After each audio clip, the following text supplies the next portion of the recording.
Welcome back नाजरीन, clinic online में दोबारा खुशामदीद।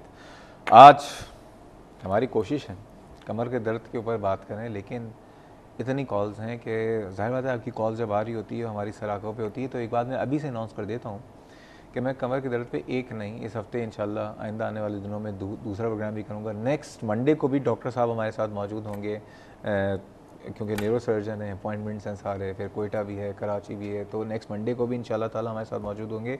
तो जिन जिन की कॉल्स ना मिले वो परेशान ना हो, हम इन 2-3 हफ्तों में कंटिन्यूस बैक पे बहुत सारे प्रोग्राम करेंगे। डॉक्टर साहब, इससे पहले कि मज़ीद कॉल्स हैं, जो ऑलरेडी कॉलर्स हैं, मैं उनके सवाल का जवाब चाहूँगा। जवार हुसैन साहब की जो बेगम साहिबा, उन 49 ईयर्स, सिलाई के बाद कमर में दर्द, क्या करें वो? सिलाई का काम कम करें। कम करें? कम करें। अब ये ना हो कि वो जवार साहब को लगा दें इस काम पे कि मेरे तो कमर में दर्द है, आप ही लग जाइए। नहीं, अगर वो 5 घंटे मुसलसल बैठ कर काम करती हैं तो उनको ये काम डिस्ट्रीब्यूट कर देना चाहिए। ठीक है।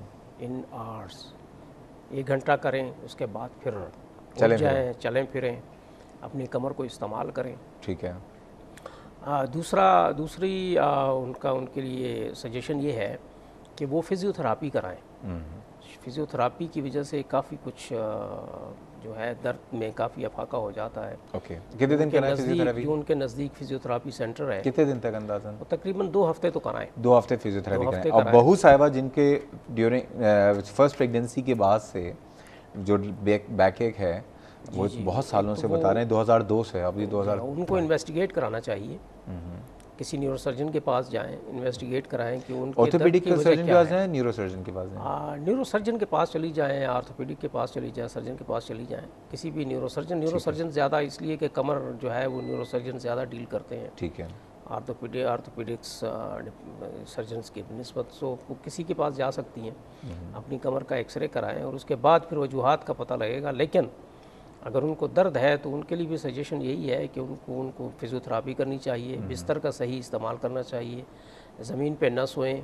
अच्छा, ये जो तासुर है कि ज़मीन में लेट जाए, कारपेट पे लेट? नहीं जी, ज़मीन में लेटने से दर्द बढ़ जाता है। बढ़ जाता है। उसकी वजह यह है कि जो कुदरत का दिया हुआ वो है कर्वेचर है, जी, वो ज़मीन पर सोने से ज़्यादा डिस्टर्ब होता है। अच्छा, शाहिदा साहिबा 59 ईयर्स, लाहौर से जो कॉलर थी, इनके हिप से ऊपर जो है कहती हैं ठंड सी रहती है, सुन भी रहता है, दर्द भी रहता है। फिर जब कमर बांध लेती हैं, इनको मेनोपॉज 4-5 साल रहा, उस जो प्रोसेस है, उसके बाद कमर जब बांध लेती हैं तो दर्द में कमी हो जाती है, चलने में भी दिक्कत होती है। क्या कहेंगे आप? हाँ, इनकी वजह जो मुझे मालूम होती है वो ये होगा कि इनको चूँकि उम्र के लिहाज से डिजेनरेटिव प्रोसेस भी शुरू हो चुका होगा, इनको एक्सरे कराने चाहिए। इनका सैजिटल या कोरोनल रीअलाइनमेंट का मसला होगा, जो कर्वेचर है कमर का वो डिस्टर्ब होगा because of the degenerative process. Facets का डिजनरेशन होगी, डिस्क की डिजनरेशन होगी, तो इनको भी जाके किसी न्यूरोसर्जन को दिखाना चाहिए। और साथ में ऑस्टियोपोरोसिस के लिए डेक्सा स्कैन भी करवा लें। डेक्सा स्कैन तो उसके बाद फिर एक्सरे के बाद फिर देखेंगे, अगर उसमें ऑस्टियोपोरोसिस है तो फिर डेक्सा स्कैन कराना चाहिए। ठीक है। और लेबॉरेटरी टेस्ट भी कराने चाहिए, कैल्शियम है, विटामिन डी है, और अगर किसी मेटाबॉलिक की वजह से है तो वो भी। यानी आपको ये है कि क्योंकि ज़ाहिर बात है कि मेनोपॉज के बाद फिर मेटाबॉलिक प्रॉब्लम्स भी हो जाती हैं, तो आप किसी न्यूरोसर्जन से रुजू कीजिए और इन्वेस्टिगेट करवा लीजिए।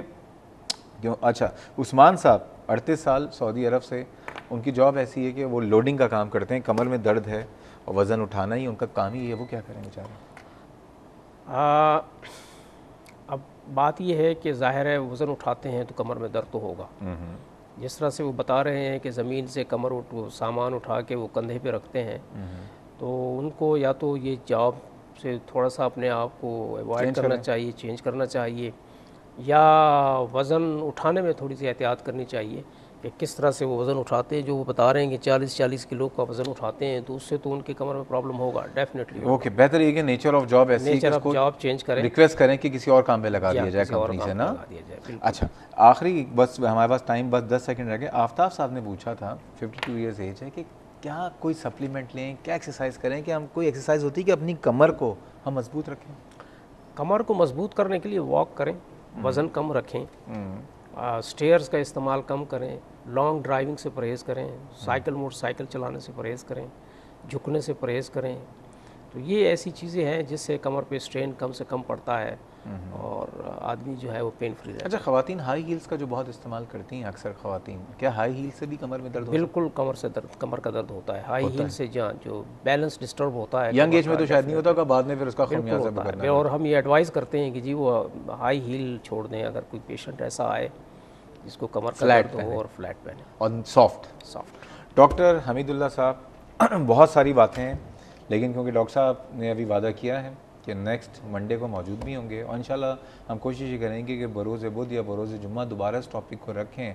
डॉक्टर साहब बहुत शुक्रिया, आज आप आए, बहुत मेहरबानी जी। और ये कि बस हमारी जिस जगह से आए हैं, मैं एक बात कहना चाहूँगा कि बलूचिस्तान का सूबा कोयटा, जितने भी इस बलूचिस्तान के शहर या गांव देहात हैं, आप हमारे हैं, आप हमसे कोई गैर नहीं है।